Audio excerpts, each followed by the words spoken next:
Hello, comic book community. Today, I would like to talk to you about Black Suit Spider-Man, which was a big deal for me, and it all got started in 1984. I was feeling a little nostalgic today, thinking about making this video, so I pulled out some other collectibles that I have related to 1984. Just real quick, I know you came for the comics and not the sports, but on the left, you see Wayne Gretzky. In 1984, he won his first Stanley Cup. And on the right, the Boston Celtics won their 15th championship and played the Los Angeles Lakers in the finals for the 8th time. And all 8 times they beat the Lakers. So 8 times they played them, 8 times they beat them in '84, continuing the dynasty. But that's not why you came, I'm sure. 1984, the year of Black Suit Spider-Man. To me, that was like the biggest thing that happened in comic books when I was a kid. That was the year I became a teenager, 1984. Let's see.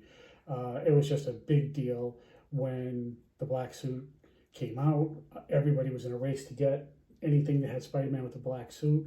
Everyone in my school, I was in junior high school at the time, wanted to get all the books that they could and stockpile, and everybody just loved it. And it was just an amazing thing. So this was long before we knew about what would happen eventually with Venom and Eddie Brock and symbiotes and symbiotic relationships with space aliens and all that. All we knew was that Spider-Man had a new suit, and it was fantastic. So I have a bunch of those books that are really cool, and recently I added one more slab to that collection, and I want to show that off today, but I want to talk about these other 1984 books if I could. First, okay, so this is Secret Wars number 8. This is in continuity, supposed to be like when the origin happens. It was intended to be the first one, but because of some synchronization, I guess, with Marvel Comics and Secret Wars action figure toys, it got a little delayed and didn't come out till a little later because I guess the toys weren't ready, or so it goes. Anyhow, so a lot of people absolutely love this. This book has been homaged so much. It's a great book. I absolutely love it. So I have a few raw copies of this too, but I wanted to get 9/8 of all these books because this was, when I was a child, absolutely just one of the most important things that ever happened in comic books, and it was just amazing. So incredible, just awesome. Loved it so much. I got a lot of these books. So this is Secret Wars number 8 from the Secret Wars series that came out in the later months of 1984. So that's a cool book. So I got that at 9.8. So happy to show that off. Okay. Next one up is Marvel Team Up 141. The people at CGC say that this comic book is tied with Amazing Spider-Man 252 as the first appearance. Yeah, I guess so. Now I know that there were all kinds of previews and industry magazines and things like that that predate all this stuff, but I'm not counting that. I'm just counting real, actual comic books. You know, a comic book when you see one and not a preview magazine, because that's a different rabbit hole to go down. I'm just talking about real comic books because that's what I'm into and that's what I collect. All that other stuff is fine if you like to collect that, but this is what I'm into. So, yeah, they say that this is tied with Amazing Spider-Man 252 for the first appearance, and it's kind of interesting that this is the direct edition. In the lower corner there, you can see Spider-Man's right here. You can see in the box he has the black suit mask.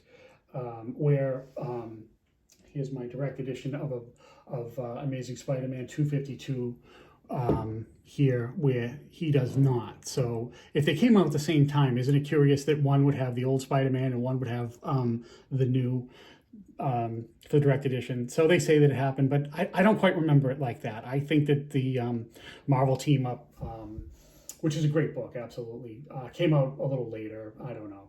There's all kinds of disputes and different kinds of things about that. I've seen things about the Library of Congress and when things came out, whatever. I remember this book coming out, this one here, Marvel Team Up, coming out a little later on. But, I'm not here to argue. I just get them all. So that's all. So yeah, and it's funny because this 9.6 that I have was one of the first slabs that I got when I first got into collecting slabs. And I thought I was the man when I got this thing. I thought this was totally cool to have this. because I wasn't willing to pay for the 9.8, and I was getting into slabs about 6 or 7 years ago, maybe 8 years ago, something like that. I think shortly after this new case came out that they're using now. So I was getting into it at a time when I wasn't into comic book YouTube. I was buying comics and trying to understand like the grading and all that. So this was around the time that I started getting into CGC slabs and all that, comic grading and all that stuff. So I had my 9.6 book, and then I started watching more YouTube videos, and I saw people on YouTube absolutely horrified when they would open their submissions and see 9.6s on modern books. And I thought a 9.6 was pretty good. I mean, it's supposed to be near mint, right? So, so people were absolutely horrified if they didn't get the 9.8 and super, distraught over that. So, so then I thought to myself, well, I better motivate myself to go ahead and attempt to get a 9.8 for Amazing Spider-Man 252, which I did do. So this is my 9.8 copy of Amazing Spider-Man, and you'll see down here that it is indeed a newsstand, but it does carry a premium for that. But I think around this time, 1984, I'm pretty sure that it was pretty close to a 50-50 split between direct edition and newsstands, because the newsstands didn't begin to dwindle, I think, till like the late 80s and into the 90s and beyond. So around this time, I think it was pretty close to a 50-50 split. But this book has gotten very expensive because people love the newsstand, and I just decided I would get one before it exploded, so I did. I thought it'd be a good idea just to do that, just to have it, because this is probably my most important book from my childhood. I have several copies of this in raw, raw condition and ungraded. So I thought, I should definitely get this, and I absolutely love this comic book. So yeah, I just want to show this off. So these are like the big three. There are lots of other ones with shout out to like things like Spectacular Peter Parker Spectacular Spider-Man number 90. There's a few other ones which I have all those, but I just don't have them graded. I don't have them in 9.8. Maybe I'll get them eventually, but for now these ones are the most important. But I did indeed add another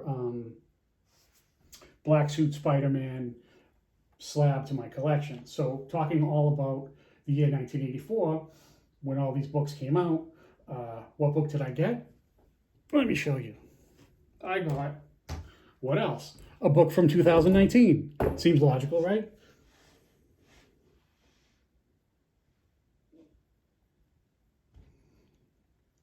So this book is great because it has Spider-Man, and it has MJ homaging Mary Jane Watson. It has a Lamborghini, and has like the 80s colors like Miami Vice and all that stuff. Absolutely love this book. Great stuff. So this book came out a few years ago, 2019, and what it is it's supposed to be Spider-Man through the decades if he had actually aged. So I guess, I don't know, in the 1980s he'd be like in his 30s, I guess. So because he was like a teenager in the 60s, so I guess he'd be in his 30s. So, good stuff. Great. So love that. So Black Suit Spider-Man, it's got a Lamborghini, and it's got MJ homaging Cindy Crawford, and then over here is the Twin Towers from New York City, which has special meaning to me because I was in New York City on 9/11, a few miles away from where all that happened, but I was still there, and it was the most horrifying and confusing day of my entire life. But yeah, just unreal. And if you were there, you would never forget it.